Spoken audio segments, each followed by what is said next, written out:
how pork trailers work on jigs, but Lonnie has a little trick to make them even more effective. I'll tell you a little trick over the last 4 or 5 years fishing the bass tournaments. I've learned it's really helped me for catching fish. It's real spooky. What I like to do is take the pork and just squeeze the water out of it. Really get tough with it. Pull on it, squeeze as much water out of it as you can, and take a real good scent, all-base scent, and really put a lot of the jig juice on it, and really concentrate it all over the... Think about it. Fish like this are a lot like people. That's right, they got different personalities, even within the same species. Infisherman refers to that as the fish's basic nature. Let me get him back. I think about it this way. Northern pike is a good example. They're like the bully on a block, a mean, aggressive, pushy fish. When they come around, everything else leaves. On the other side of the coin is the walleye, like we're fishing now. Hey, they don't like to argue with anybody. They're a real easy-going fish. Every good walleye fisherman I know pays attention to details, because details are the key to catching a fish like a walleye consistently. Oh yeah, that's a heavier fish. Definitely a heavier fish. You might need the net for this one, buddy. You're fishing that lighter rod. It's kind of hard for me to read that rod, but when that fish takes off that way and comes up high, it's usually a better fish. These long, soft rods, that's the key to rig fishing. Especially if it's rough, you got a lot of control over the fish with a longer rod, 6.5 to 7 foot. You know, Al's using a spinning rod for his rigging. I'm using a bait casting rod. I'm using a 6.5. He's alternating between a 6.5 and 7. Good free spool system or a good open face spinning will both work. He's sitting at home on the couch, fellas. Any day. Hard to get him to go in this kind of weather, but if you show it to him, slow it down real slow and keep it in front of his face, he kind of has no choice after a while. Well, that's the beauty of a live bait rig. That's what it's about. That's where it shines. Oh, yeah, big fish. Nice one. Really nice fish. Very nice. Okay, big. Oh, that's real gold buggers. Oh, that. There you go. There you go. There you go. There's a nice fish. Whew. That's what it's all about. A couple like this keeps a guy going out. He's well hooked. That's a beauty. We'll let that thing go. There she goes.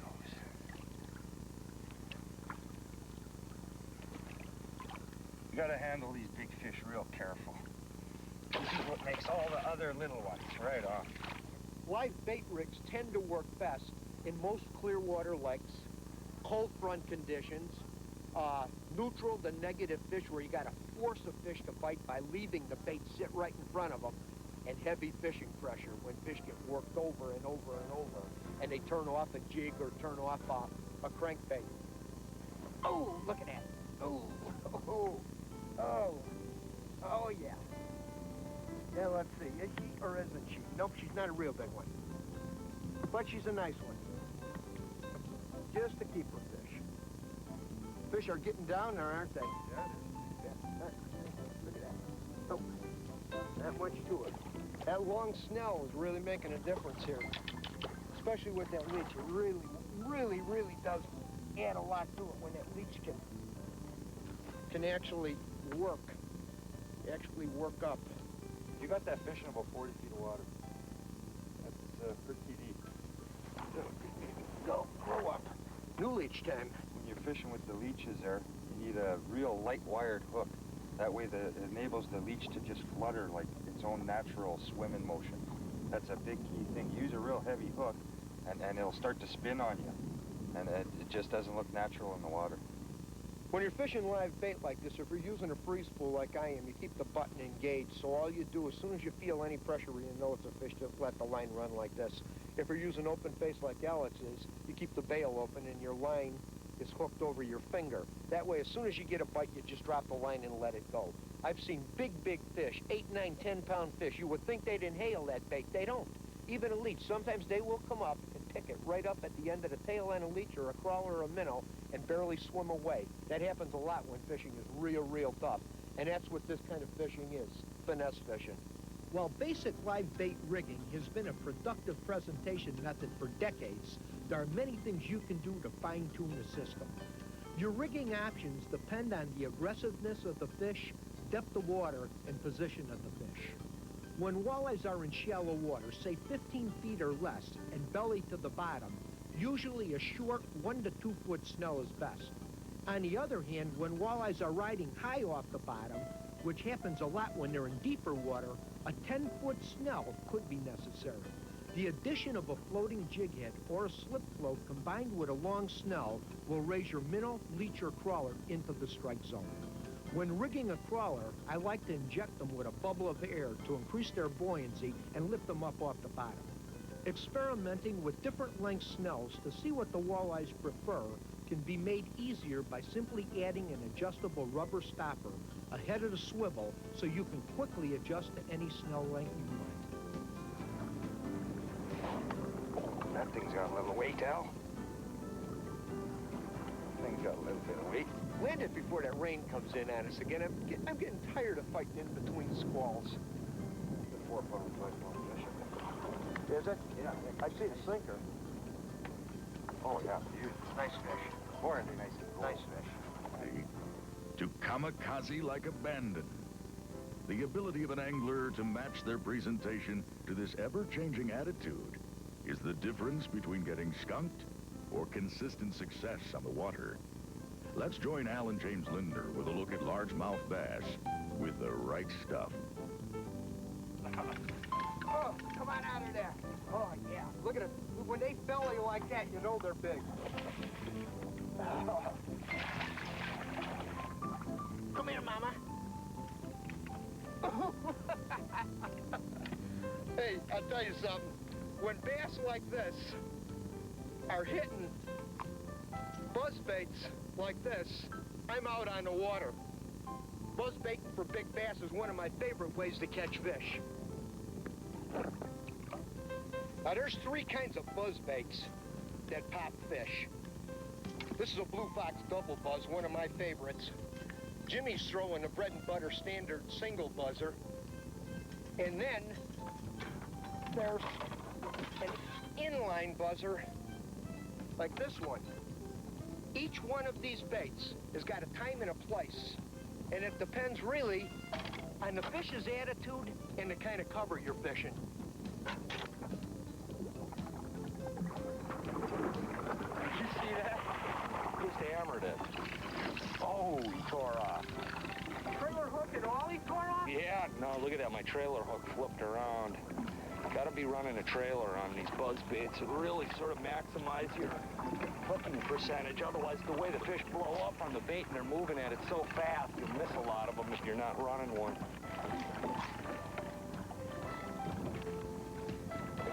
Ooh, nice. bass. Yeah, we need a big one. We need a big one, James. There's another decent one. Another decent one. You know, I love fishing this double buzz. I probably fish it more than I do the single or the inline buzzer.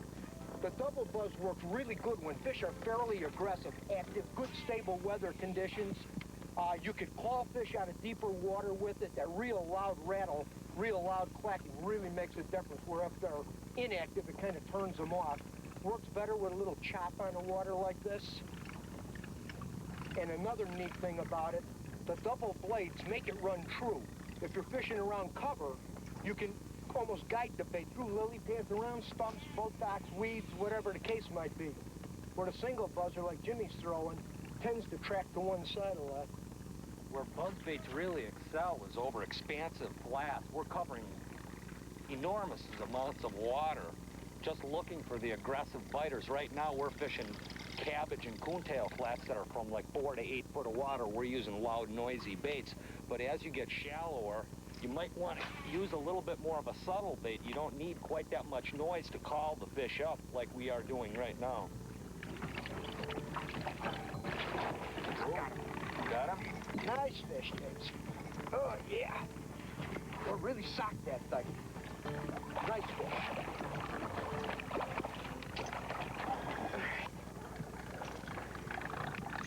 Jump one more time for me. I'll tell you what, these are really ideal buzzbait conditions. Generally speaking, the ideal buzzbait bite is low light conditions, early in the day, late in the day, you get a good overcast day like we got now, you can buzz up fish all day. Right now, Al's running that double buzz. I'm running a single buzz. And it's got like a little metal clicker on there. But the interesting thing, this thing here makes just a little bit less noise than that double buzz. Sometimes they want it a little bit more subtle where that real loud clacking noise is too much. And you want a little bit subtler sound. There is some finite buzz baiting technique that if you watch it, the attitudes of the fish really can dictate which baits they prefer. When they're blowing up on it, really blowing up on it, that's when you want to go to that double buzz. That means they're active aggressive. When they're just slowly sucking that thing down, when you don't even see the strike, that's when you go to the single buzzer. And sometimes you even break down in size. You can go down to 8-ounce buzz baits, little tiny ones with little tiny blades. The other big part of buzz and bass is matching the appropriate bait to the cover and water conditions you're faced with. Double buzzers are the loudest of the family of baits. These work exceptionally well to call fish out of deep water or heavy cover. They also have their times in dirty or dark water where bass rely on sound versus sight to find their forage. Single buzzers have more of a subtle sound. They work very well in clear water, 6 foot and shallower with sparser cover conditions. Inline buzzers come into their own in lily pads or any emergent vegetation where the other buzz baits cannot function. Oh, that's the kind of spot we're coming into now. That you put that double or single buzz away and grab this inline buzzer with these little prongy wires on it that kind of guide you through everything. Look at that stuff, how thick it is.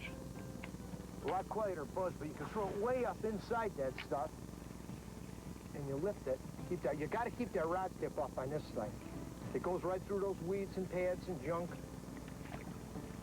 and you got the effectiveness of that buzz. Listen. Whew. Whew. Come on out of there.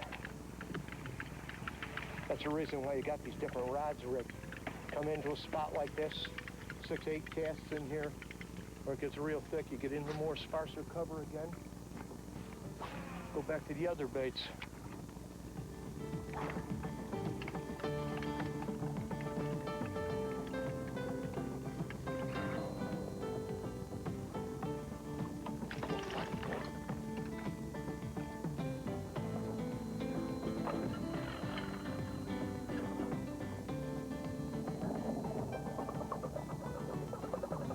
Now, one thing with buzz baits, a lot of people tend to think that they only work in shallow water. Not true.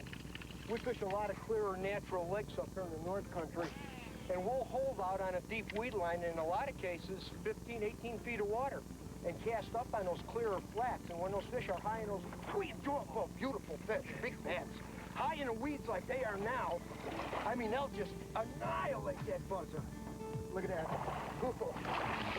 I'm telling you, what a strike that was. That gets your adrenaline going. There ain't no, whoa. There ain't no question about it. When buzz baits get bass going, there's no more effective and no more fun for stream trout. Oh, come here. More specifically, how to match hardware to stream situations. Oh, there you go. That's the best kind of release there is. Matching hardware to stream situations by picking the spoon or spinner that will best drift or cover an area. Let me show you what I mean.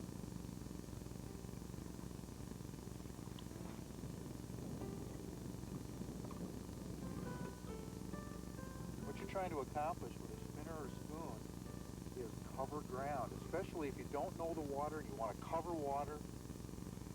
Try to find out what's living there. Just moving along and throwing this, making 2-3 casts each spot. What you want to do to cover water best is match the size and the weight of your spinner or spoon to the flow that you're faced with. In a stream, the current carries the spoon or spinner along. want to do is keep it just above bottom and covering the most ground possible. You know, let these guys play themselves out a little bit. Most streams have an overall current speed profile. Generally, the faster water is traveling, the heavier lures must be to obtain optimum drift. What's optimum drift? It means getting the longest swing possible from a lure traveling near bottom. The lure should sweep along, tapping occasionally without hanging up. An optimum drift describes the widest possible arc near bottom. In this particular stream, which has a moderate current flow, 1/2 and 1/4 ounce spinners are too heavy, dragging and snagging on bottom no matter what you do with rod position. A 1/8 ounce spinner best matches current speed and depth to get maximum coverage per cast on this stream. I'm quarter casting slightly downstream and just holding the rod out, letting the current sweep it along. If I match the size of the bait perfectly, I'll cover the most ground before it hits bottom and I have to start retrieving. Now, depending on the flow that I find, I may have to cast downstream to get that perfect drift, or I may have to cast up a little bit in a faster area, but the more coverage area you get, the better. The more sweep you get with the lure without having to retrieve it, the better. Your rod position has a lot to do with how your bait is carried in the water column. If you hold your rod low, more current catches your line, and that sweeps your bait up and keeps it off bottom in shallower areas. But if you want to penetrate deeper into a hole, hold your rod tip high. That gets more of your line out of the water and allows the bait to drop and work a little bit deeper through deeper areas.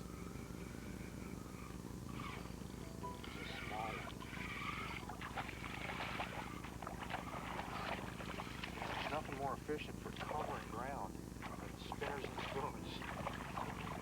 You just march, make 3 or 4 casts to a spot, make sure that you move your cast out as you go, and don't make more than 3 or 4 casts to a spot unless there's a lot of fish there, as there are in this situation. I'm casting until they stop biting in this spot. But in most streams across North America, what you want to do is make about 4 or 5 casts to a spot like this, and then move downstream about 20 feet and start over again. Make the short cast first, and the farther cast. Sweep them so that you're covering the stream in a series of arcs.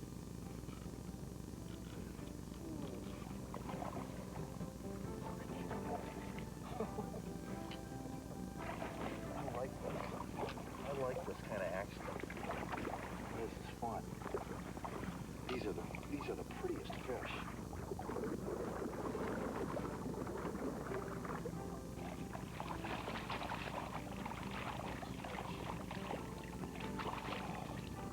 Man, look at this guy. Come here, buddy. What a bull. Look at that. That's the kind of fish you can get when you match your tackle to the situation. Look at the fins on this thing. He's so pretty. Coming up, prime time catfishing. The Infisherman will be right back. Catfishing. That depth finder, and I'm seeing these fish moving and moving. It's paid off. Are there? You know, folks, there's all kinds of bypass fishing opportunities here in North America. In your area, it might be ponds, pits, streams, or it could be a particular species of fish in a certain environment at a certain time of the year, like big catfish in rivers in fall. And according to my friend Stu Mackay, this can be the best catfishing of the year. And I'll tell you one thing, he knows cat, big time. It's a bigger fish, Stu.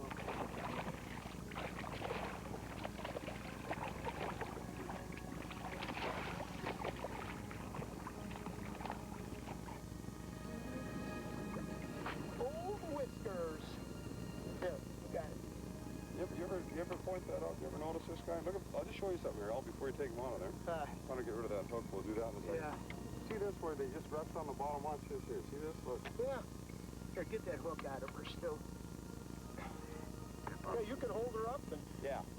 I cheat a little bit. I put my thumb in his mouth and I get beat up all summer long over it, but it's an easy way to hold the fish for myself. There's a pretty fish, pink on the tail. That's a good-looking way to start the day off. I know I'm going to get one of them upper 20s for sure. I've never been here where I haven't caught one of them really big fish. We'll do it. Okay, let's get her back.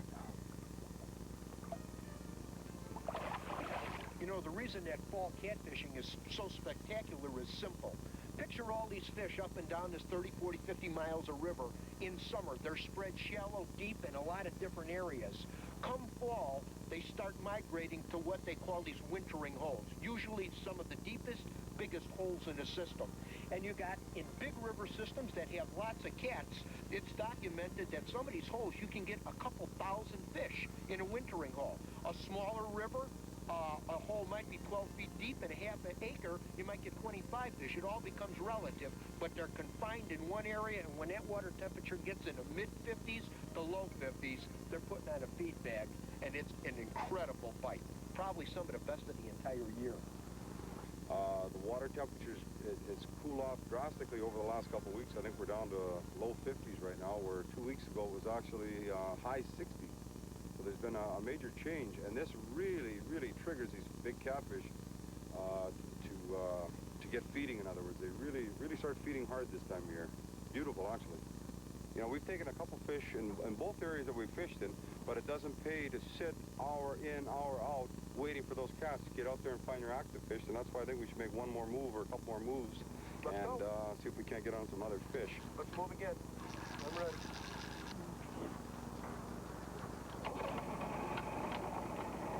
I'll just move up just a little bit. I marked a bunch of fish like 50 yards up in front of us. So there's fish here, we caught a few, but I mean, there was a good bunch of fish up there. Every time we re-anchor, you get a fish or two. Every time. But that's a good point. You know, you're saying there's fish here, which there is, but these ones aren't active, are they? My experience in a whole lifetime of fishing is you're better off concentrating on biters instead of trying to make the other 10 or 15 fish that are there that don't feel like finessing them to bite. You're better changing locations and chasing the active fish. I have a feeling, well, anywhere between here and the bend on, I'm going to pick up something from here. There's one right there. There's one right there. That is a fish. That's a fish laid right there. Catfish. Yeah. We'll look a little bit further. We do locate our fish. What I like to do is we just take and locate our fish, then move up ahead, upstream, whatever, 70, 75 feet, get your anchors down in position. Time you slide back that 20 feet or so, you're getting close with nice, easy casting distance to those fish without dropping an anchor on their heads. A lot of stuff in here, Stu, a lot of high stuff. We're hitting in, that was one mark there. And another one come off the screen. Let me go up, we'll fish a couple of these. All right. All right? Yeah. Got her. Arrows ain't that bad. We shouldn't have no much problem. A lot more fish here, Stu. A lot more than what we've seen back there. Look at these here, Stu. That's some nice fish coming here. We're on some fish here now. This is what we're looking for? Yeah. Okay, let's get on a fresh bait on this. Yeah, I went to, you can see here, I went to a different sinker this year. It's been around for ages. It's just a flat sinker called a snaglet sinker or a river sinker. And it works really well under these conditions. This is an 1.5 ounce weight. What it does, because of its design, it gets out there, lays on the bottom as opposed to rolling. Egg sinkers and bell sinkers in current have a tendency to wander around and roll. And if you're in any kind of snaggy situation, it's exactly what they're good for, getting snags. For these here, they get into the bottom, they lay flat, they don't move around. It's making my life a lot easier. A lot easier. Let's get this out here. By the way, you're fishing suckers, which I normally don't. I still fish goldeyes throughout much of the season. And you're up on me in fish, but the important thing is your bait's as fresh as my goldeye. And catfish like that fresh bait all the time. Oh, yeah. Oh, yes. Yeah. And this one I got, and it's a good one. It's a respectable one. You know, folks, every year I find myself writing a couple more days in on my calendar to go catting. You got it, catfishing. You know why? They're big. They're real tough. And they like to bite a lot. That makes a good combination, doesn't it? And this is one of those. We got a double. You got yours still? See what I mean by they like to bite a lot? Big fish. Big. I bet you mine is bigger than yours. We'll find out. But, you know, Oh, this is a big fish, too. Is it a big? Yeah.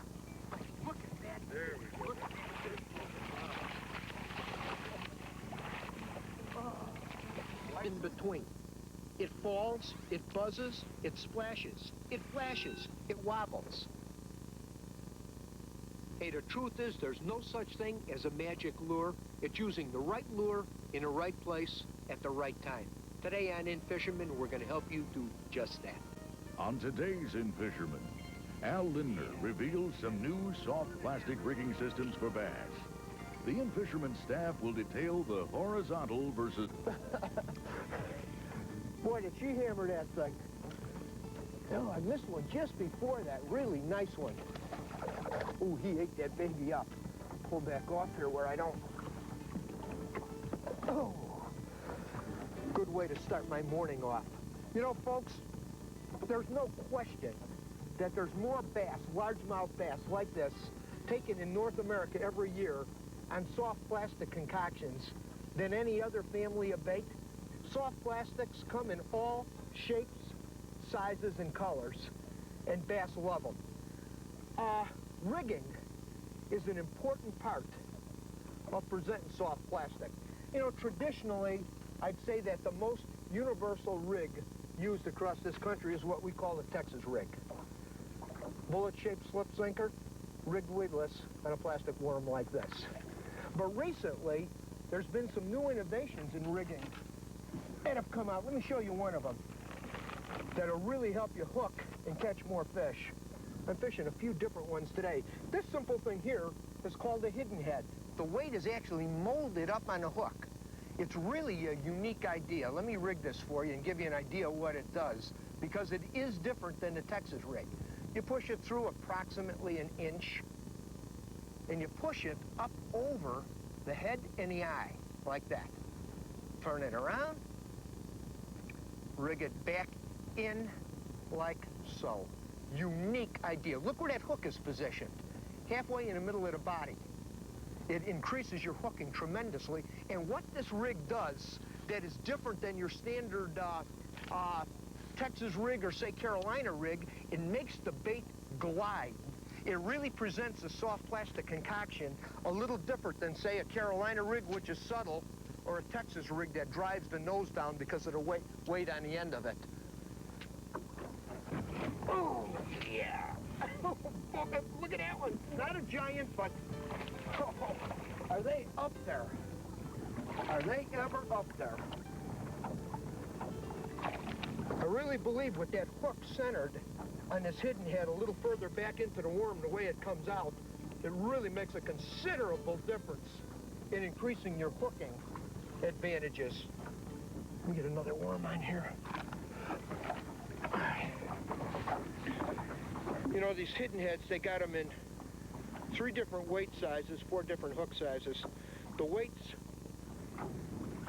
are like a 1/16, 1/8, and 1/4 for those real subtle presentations. Like I said, it actually glides the bait. It gives it a whole different action. Look at the way this thing falls. It almost falls straight down. It's a complete different approach than a Texas rig. Oh, yeah, big fish running at me.